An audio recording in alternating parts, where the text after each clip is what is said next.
All right, so, what I want to do is just kind of speak broadly and thematically about a specific issue in terms of what happens in the civil rights movement and how we remember it. And I want to really pick up on one of the points Mr. Sutton made, which is about that idea of being a grassroots movement. And I think if you look at what historians have talked about in the last 20, 30 years, one of their big points is that they criticize a top-down approach to understanding the movement. That is, focusing on the top and things filtering down as opposed to things on the bottom and then pushing up, which is definitely the approach that Mr. Sutton talked about a lot. And so according to these historians, there's too much focus on political elites and their legal wranglings. There's too much focus on national organizations like SCLC and like the NAACP. There's too much focus on that, and there's too much focus on the singular personality on Martin Luther King. Now, this might seem like a weird thing to say, as I come to you in an event that is about commemorating Martin Luther King Day. That is why we are here. And to be very clear, it's not that I'm trying to diminish that he made a really big impact on the movement. He had real significance, and he was extraordinary in many ways. He's probably most famous for his eloquence, right? For how well spoken he is. And it's not just that this is a good parlor trick to make people listen to you. I think his ability to frame the civil rights agenda as a moral imperative, as something we have to do because it's morally right, to appeal to people's better angels, is a really important thing that he's able to convey. Additionally, he's an extremely skilled organizer with a powerful understanding of this tactic of nonviolent direct action. And he's able to employ this extremely well and to great effect. King also understands the utmost importance of the mass media and being able to influence public opinion by doing things that the mass media will cover. And indeed, his blessing, and in the eyes of some people who are more resentful of him, his curse is that he gets the media to focus on him. And finally, I just add that he is able to speak to different audiences. He is able to speak to blacks and whites, be able to speak to the powerful and the oppressed. As you see in this movie, he's going to be in the Oval Office talking with presidents, as Mr. Sutton mentioned, and speaking to a congregation in a black church. Right? He's able to talk in all of these different ways, and that makes him a truly special person. And I admit, if we had to focus on one person for the civil rights movement, Martin Luther King should be that one person.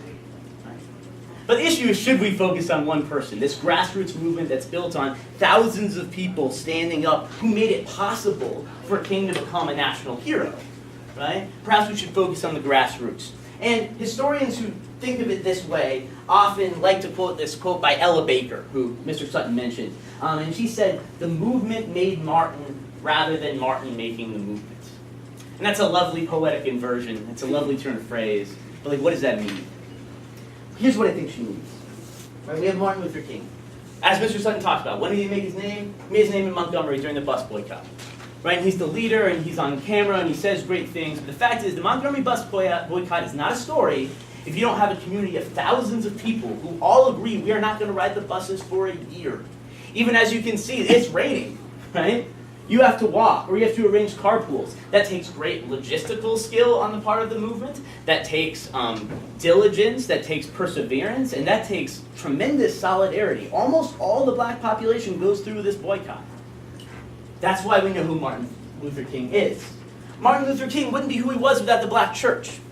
The black church, in addition to being a preacher, the black church also provides venues for rallies and meetings. The black church also provides a whole bunch of parishioners who will become his protesters. Right? This is an audience that is engaged, that is going to be gathered in one place in order to take part in this stuff. We talked about Birmingham. Birmingham, the whole reason we were able to get Bull Connor on camera, having his people with the terrible things, with the fire hoses and the dogs going after the people, the whole reason we can have that moment is because there have been so many protesters that they're able to fill the jails.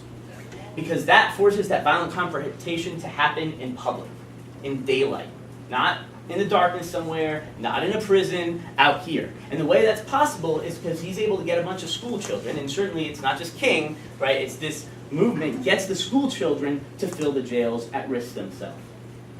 And indeed, if we're going to talk about this film Selma, we got to talk about 1965, right? We have all these people who are willing to march on that bridge, knowing how dangerous it can be, perhaps as you'll see in the film, at some point understanding how really dangerous it can be as the tear gas and the batons come out, right?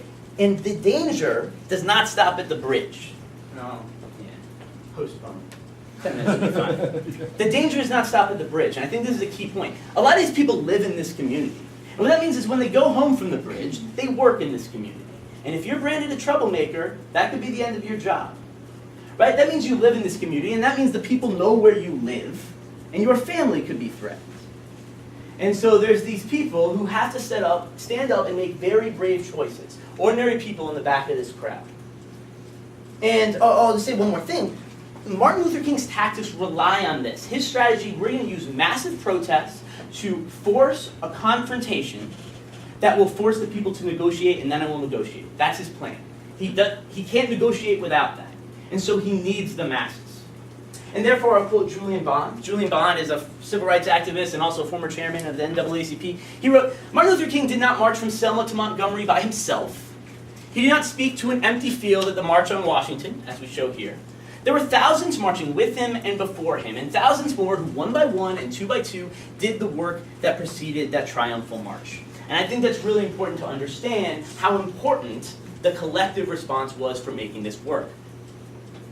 And to make another point, Selma, as we'll see in the film, the first march, Bloody Sunday as it's called, you'll see where the marchers get beaten. King's not there, actually. I'm not blaming him, it was the local movement had already started it. And in fact, all the focus on the Birminghams and Montgomerys of the world, which are really influential moments, can't obscure the fact there's a lot of other stuff going on all over the country. Not just in the South, but in the North. In places like this. Can anyone figure out where this is? It's in Champaign-Urbana. Right? There are lots of examples of this kind of civil rights agitation right here. For example, these are all from the Courier and the News-Gazette, these newspapers. Negroes must eat but where? What this refers to is that there were no places on campus, no restaurants that would serve African Americans. So if you were black and at the U of I, you had the dining hall for a couple hours a day at lunch, and then you had to walk to the black neighborhood if you wanted to eat. Right? The barber shops, many of them would not cut black hair. And therefore, activists threatened to picket, and eventually they come to a settlement where the businesses agree to cut black hair. We have civil rights organizations holding meetings where they're setting out goals. Among these goals are things like, we don't want the hospitals to be segregated anymore. We don't want dentists to be able to say no to dealing with our teeth because of our race. This list goes on to talk about economic issues, access to jobs. And speaking of access to jobs, there's JCPenney's. JCPenney's is a department store. We talked about that. We don't really talk about those as much. It's like Sears. Anyone know what that is? Right? It's a place before you did stuff online, you would go places to buy things. And people would work there. Right? Now the thing is, the only people that JCPenney's hires when they come to town, the only black people they hire are like the custodians. Right? The more high status, high paying jobs on the floor, people aren't getting hired, and so they picket. Like many African Americans across the country, they held economic boycotts. Don't shop where you can't work. As you can see, there's a person out here with a sign. How qualified do we have to be? I'll add one more, housing. One of the big things is community organizations are trying to push the city council. You can't let these various discriminatory real estate policies that basically enforce segregation and make segregation legal. In the 1950s, if you were a black family, you would have to live on the north end of town because you wouldn't get shown other stuff, communities didn't have to sell to you, and this is the other stuff they're fighting against. So I bring up Champaign-Urbana here, not because Champaign-Urbana is this like gem of the civil rights movement, the unsung heroes of civil rights, Urbana. No. My point is Urbana is incredibly normal, right? And that across the country, in communities where there were significant black populations, both black activists and their white allies rose up and did things to make change occur. So why does this matter? I mean, at one level, I tell you this because I'm a historian. We historians like to get things right, I guess, right? We want to get the full picture, right? If we're leaving something out, we want to make sure we're hearing about it. And we think if we don't focus on the grassroots, if we focus too much on just the leaders, we're missing something. But I think at a deeper, more like civic level, right? Just a level of like what lessons we should take from history. If the lesson we take from the civil rights movement is that there was this brilliant, charismatic man named Martin Luther King who did something amazing, I don't know how empowering that is to me as a citizen. In many ways it's true. Those things might apply to Martin Luther King. But I don't know what that does for me. If the message of the civil rights movement is that tens of thousands of Americans rose up, became activists, protested, economically boycotted, voted for candidates that's sympathetic to their views, if they did all these things and that's how change happens, well, that's different. Because then, right, I don't have to wait for a Moses to come along. I don't need the Moses, right? It's just what we ordinary people do to rise up and achieve social change in the country. And as such, when you watch Selma, I want you to think about that, right? Like, is it depicting the grassroots in that way? And to the extent, this is a scene from the film, right? The main character is Martin Luther King, and that's fine, and we can focus on his depiction. You can also see these leaders here, right?